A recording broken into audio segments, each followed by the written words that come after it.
పరమాచార్య స్వామివారు ఉత్సాహంగా లేచి ఎక్కడుంది ఆ దేవాలయం అని అడిగారు.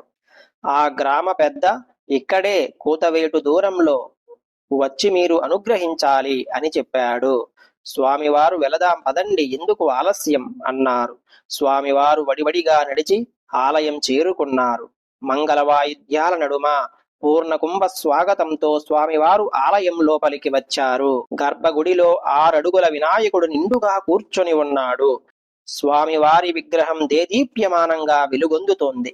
మహాస్వామివారు కన్నార్పకుండా కొద్దిసేపు ఆ విగ్రహం వంక చూస్తూ, కుంభాభిషేకం పూర్తయిందా అని పంచాయతీ పెద్దని అడిగాడు.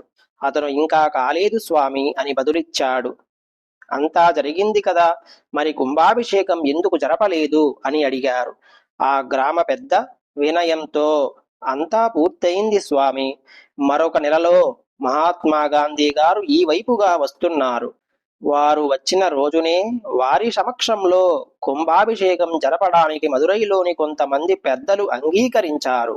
అదే స్వామి కారణం, గాంధీ గారి కోసం వేచి ఉన్నాము అని చెప్పాడు. స్వామివారు తనలో తానే నవ్వుకొని 2 నిమిషాల పాటు విగ్రహం వంక తదేకంగా చూసి వారితో, నాకు తెలిసి ఆ అవసరం లేదు.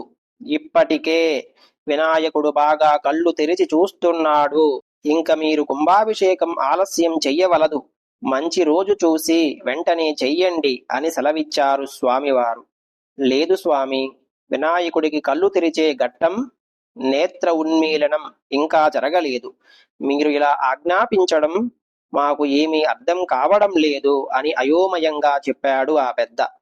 స్వామివారు మరలా నవ్వి, ఇది నా కోసం చెప్పడం లేదు. వినాయకుడు కళ్ళు తెరిచి స్పష్టంగా చూస్తున్నాడు. తొందరగా కుంభాభిషేకానికి ఏర్పాట్లు చెయ్యండి. గాంధీ గారు వచ్చినప్పుడు మంచిగా దర్శనం చేసుకుంటారు అని అన్నారు స్వామివారు.